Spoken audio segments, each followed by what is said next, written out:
What's up YouTube, Dale here from Zephyr Wargames, and today I am bringing you my post-ban list and first place branded profile. That's right, our locals decided, why wait? Let's do the brand new ban list this weekend. I took this deck, made a couple of changes to it, well, basically took out Expulsion, and it was able to take the top spot.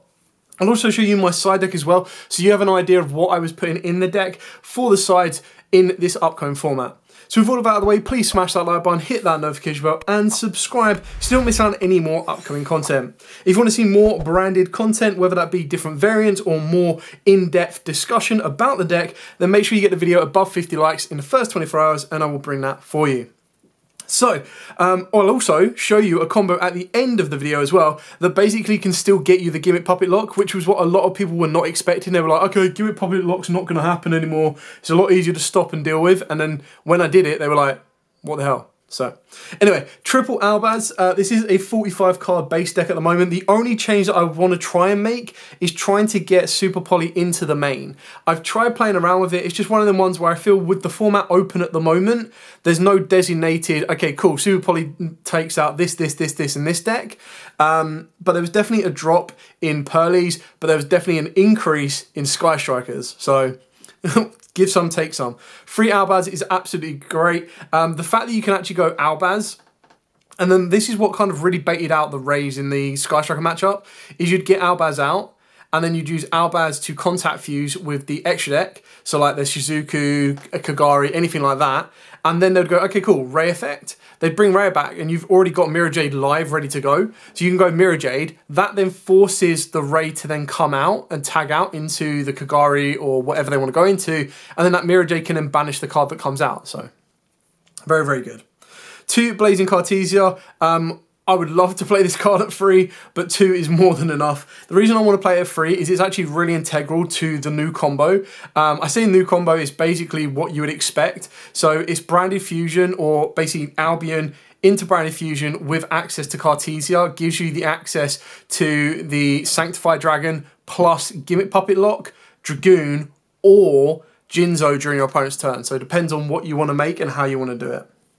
So 2 of this, 1 Quem, pretty straightforward and simple on that. We've then got the 1 Albion Dragon, the 1 Macoria, and the 1 Springgun's Kit. Now, I'm actually considering cutting the Springgun Kit. This is the engine that, in my opinion, is up for kind of question. So you take out the 1 Springgun's Kit and the one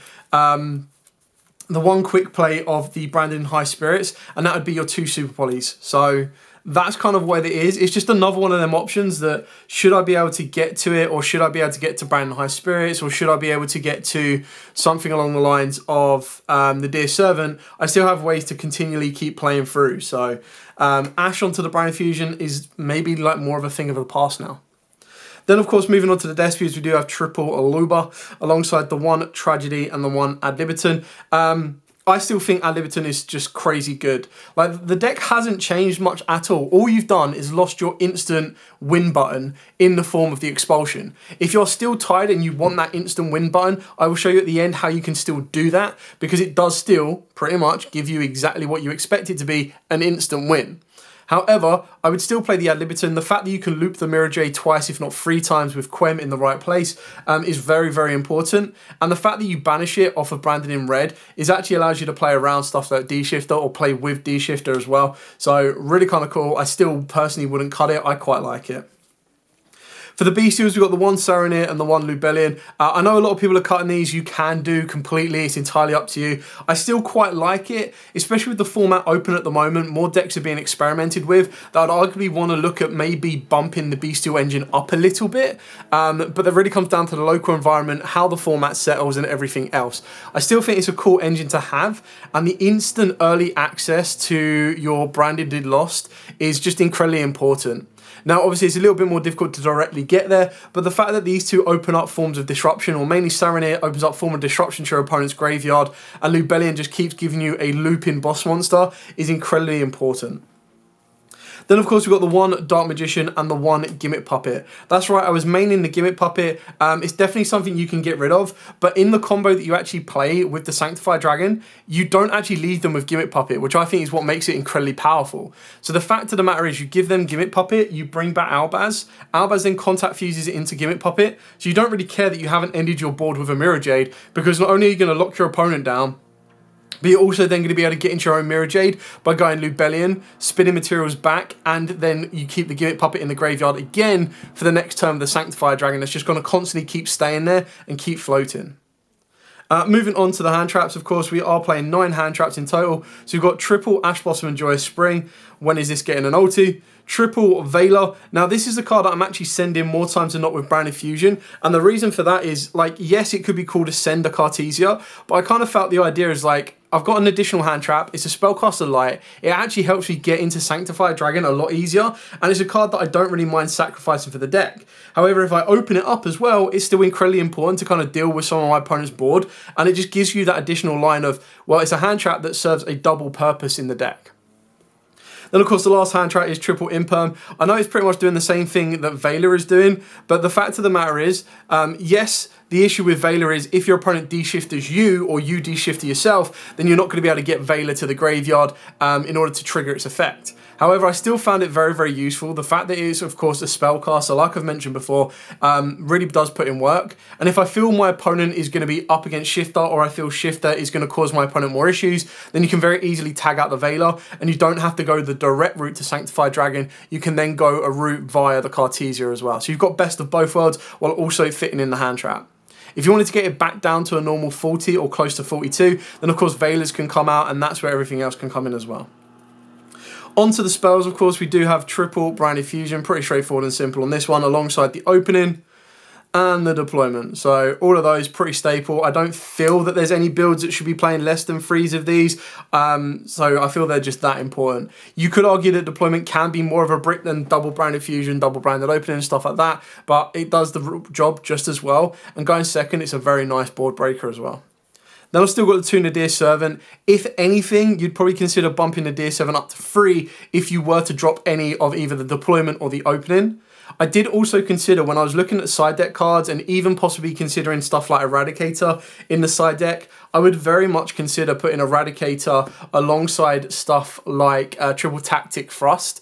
And the reason I do that is because Thrust can get you to Nadir Servant, it can get you to deployment, so that even if your opponent does ash your Branded Fusion, you can still get access to these. The issue is if they don't control a monster, you're not going to be able to activate them that turn, which is when the side deck comes in with putting in something like an Eradicator, because as soon as you can get to Mirror Jade, you can then, if they try and hand trap you or droll you or anything like that, as long as you're able to get to that, as long as you're able to get to something like Triple Tactic Talents or get into the Eradicator, you're pretty much wiping out a mirror match because you get rid of all those spells. You're wiping out a Sky Striker player as well. So it's definitely something you can consider. Not something that is absolute necessity right now, but if Bestials come back into the format more, then I would definitely advise you to pick up Triple Tactic Thrust. Then the power one-offs, so of course you've got the Cold Bite, you've got the Branded in Red, Branded in High Spirits, your Branded Lost, your Gold Sark, and of course your Foolish Burial. Now, like I said, if you're like, I really want this to be a 40 card, you cut out the Veilers, you cut out the Branded in High Spirits, and you cut out the kit, but I wouldn't advise that. I've still had great success with this build, so I've not really got an issue with it right now. And then the final card is the one Retribution, so I'll keep bouncing back between Sword and Retribution. There are times where Retribution is just out and out better, and then there's really obscure times where I'm like, whoa, if I had Sword, this has actually caused so many issues. So again, entirely up to you and your playstyle. I feel this build, again, is working really nicely for me. Like I said, the only rule change I'd want to do is trying to find a space for Super Poly, but as it currently stands, there isn't like an out and out route to Super Poly of pretty much, okay, cool, Super Poly's going to win me a game. It's just more of a play around, protection, and win more. Moving on to the extra day, of course, we are still playing 2 Mirror Jade alongside 2 Albion. I think these are all pretty straightforward on those ones. The one Lubellion, we now no longer need to worry about Mind Hacker. You do need to be a little bit cautious on something like Unicorn, but the times of if you hit the Unicorn with a hand trap, that's when you need to worry about it. But when you look at the hand traps, the only thing you're going to do is ash it. And if you ash it, that's when they're going to be like, if they remember to as well, to look at your extra deck. Otherwise, you Veiler or Imperm it, it's not doing anything. That being said as well, the imperm on the Rise Heart means you can continue to play. Very, very important because Mirror Jade cannot play on the Rise Heart. And if a lot of people are playing Rise Heart Pass, then you start adapting again to your extra deck to start, side deck with stuff like Kaijus and everything else. And the best thing about giving your opponent a Kaiju is that depending on what Kaijus you use, you can actually help facilitate Lubellion plays or Albion plays off of the back of a fusion deployment as well. Then we've still got a Titaniclad, so again, this is another option that can come off if you give your opponent a Kaiju and Fusion deployment. But this is to deal with big boss tower monsters. So Marincess have been picked back up in popularity.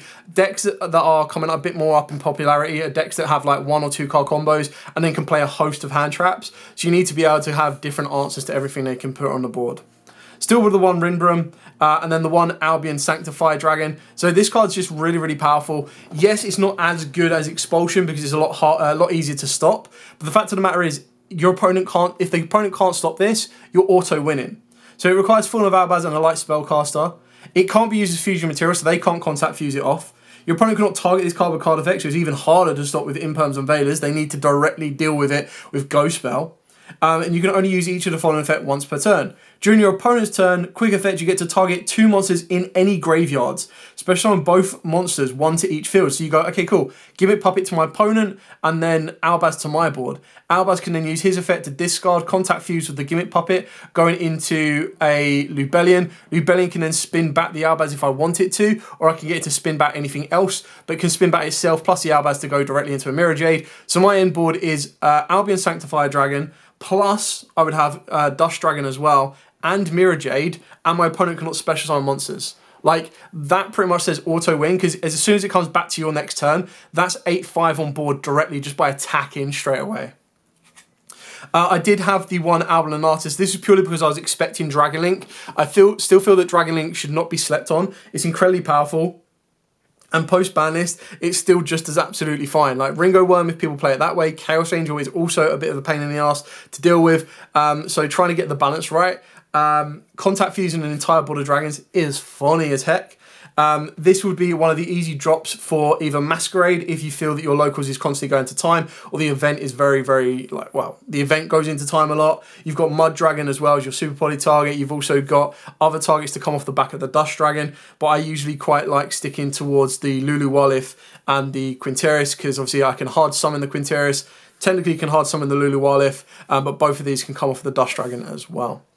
I do play the one Sprint. I was kind of expecting a lot of people to expect Branded to be one of the higher represented decks, because it was like, well, okay, Branded pretty much went through the ban list unscathed. Like, losing Expulsion is not the end of the world. It doesn't kill the deck. It doesn't drastically change it. It was kind of like Expulsion to Branded players was pretty much like Runic Fountain to 2 to Runic players. Like, it just does nothing doing that.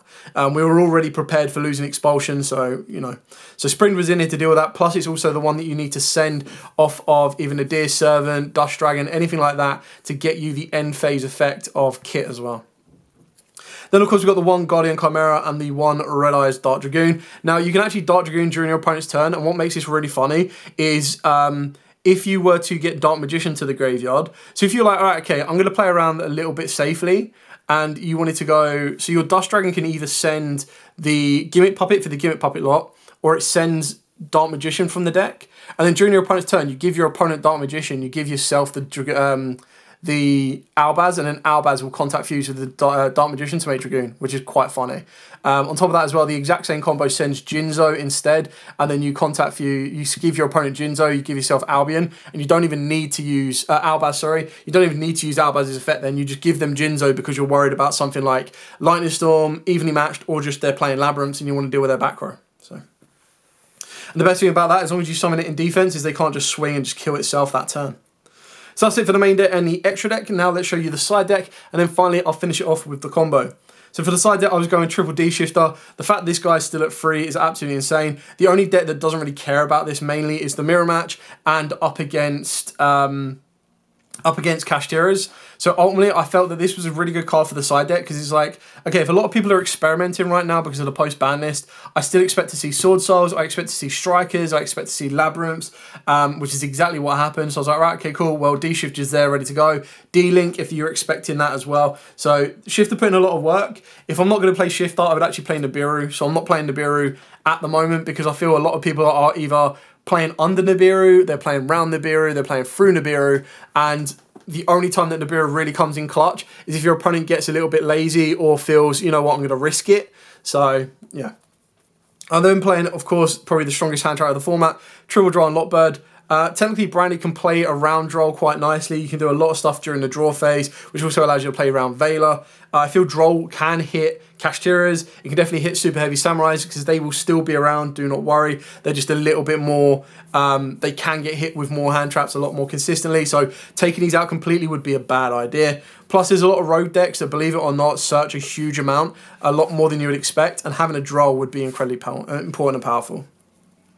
The last one, that again is a tech card, you can change it around. Well, the last monster there's a tech card anyway, is I actually put Phantasme back in here because I was expecting a lot of Striker. I was like, to engage, there's no way Strikers are not coming out of the woodwork. I was like, okay, well, with Phantasme, not only can I protect from being hit with Widow Anchors, I can get a Dragon to the board, I can get a 2400 boss monster to the board, and I can start digging, especially against Strikers, for stuff like my Shifters and my Drolls, because if I can get to my Shifter against Strikers and drop that on them, they pretty much lose so much advantage for 2 turns. It's insane. And when I've already got a 2400 boss monster on the board, unless they have something like a Widow Anchor, and even when they do, and let's say I don't, for whatever reason, protect it, even when they use that Widow Anchor, it gets banished. So they're not going to loop it back with Motor. So, okay, cool. I'll Shifter, you're good. The one Jinzo, so this is obviously with trap decks. So the idea is, again, this one you would swap out for your Gimmick Puppet. You would then be able to obviously give your opponent Jinzo, give yourself Albaz, and then kind of go from there. The only issue with Jinzo, unlike the Gimmick Puppet, is like as soon as you give your Gimmick Puppet and then contact fuse it off, they're already under the floodgate lock. Whereas if you give them Jinzo, you kind of then have to leave it to them until you're in a position to deal with the back row. And that's kind of where you'd want to be considering your Harpy's Feather Duster, because like literally if you give your opponent Jinzo and they've already set back row, or they'll probably hold on to the back row, or they'll set it thinking, all right, well, they've got to get rid of Jinzo. If they then settle their back row that you know is not going to do anything, you just go, okay, cool, Duster, clear out that back row, and then kill the Jinzo and then push him for game. Like, it's just such a hard lockdown, so you don't disrespect control decks because they will be a thing. And giving your opponent Jinzo is insanely powerful. And then the last tech card before the final card in the side deck is Prohibition. The reason I put this in here was because, again, it's just one of the ones where the format is open. It's quite nice to have one card in my side deck that I can put into my deck. Like, if I go up against a deck, I'm like, whoa. For example, if I was to go up against Vanquished Souls, which I didn't, if I was to go up against Vanquished Souls, there's not really a card that I'm pre-prepared for that. I don't know that deck that very well. So I was like, right, okay, well, if I've got Prohibition, I can very easily just go, okay, cool, activate Prohibition, call the card that I've already seen you play during game 1 the most. In the mirror match, you can, now keep in mind, it does affect, it doesn't affect the cards on the board with it as well, and it affects both players. You do need to be a little bit careful on this one. That's why a lot of people are considering stuff like Sales Ban, but I do quite like Prohibition of going, okay, cool, Kashtira Riseheart, like they're never getting their one of, or Kashtira Fenrir, Kashtira Unicorn. Calling those one particular cards can really, really hurt them. Yes, they can out it, but the fact of the matter is that it's a continuous, means it shuts them for the entire turn. So if I'm not putting Draw and Lockbirds in, Prohibition, Draw and Lockbird, Prohibition, Ash Blossom, like all of that stuff just stops them dead, which is really important. And then the final card is, of course, Evenly Matched. I just feel it's like the best all-round board breaker. Like, no matter what you're up against, as long as they don't give you a monster and you still have a clear board, you just go, okay, cool. Draw phase, standby phase, main phase, battle phase, end of battle phase, Evenly Matched, lose your entire board. But the only thing that I would like to put in this deck, which I feel was missing, and that's why I was kind of like considering Super Poly, is like a Kaiju or a Lava Golem or a Sphere Mode, depending on how your matchups are going. I feel that if a lot of decks are still going 1 monster pass, you want a Kaiju. If your opponent is going 2 monsters pass, you want Lava Golem. And if they're going 3 Omni Negates, which is only a very scarce few decks, then you want a Ra Sphere Mode. Keep in mind that Ra Sphere Mode and Lava Golem take up your normal summon for that turn. Obviously, Ra Sphere Mode takes up the normal summon, whereas Lava Golem is a special summon that doesn't allow you to normal summon. Then that's something you need to keep in mind, because then that means you're going to be falling back on Fusion Deployment, hard opening Branded Fusion, and of course hard opening Branded Opening as well. So that's it for the profile. Now let me show you the 2-card combo that can give you a Jinzo lock, a Dragoon during your opponent's turn, or the Gimmick Puppet lock as well. Here's the basic 2-card combo. Now this is the bare bones. Keeping in mind the rest of your hand, you'll still technically have 3 more cards in there to be used as additional fusion fodder. There could be more chances of getting into Cartesia, discard fodder, you name it. We're just going to use it as an example with the bare minimum what you can do. So you start off by normal summoning the Aluba. Aluba will then search you out your branded fusion. Activate the branded fusion, send from the deck to the grave Vela and of course Albaz. You could send a Cartesia if you want to. I'm playing the additional hand trap, so I might as well utilize it where at all best possible. This will give you direct access to the Sanctified Dragon, and then because you've got Albaz in the graveyard, you can special summon down the Cartesia.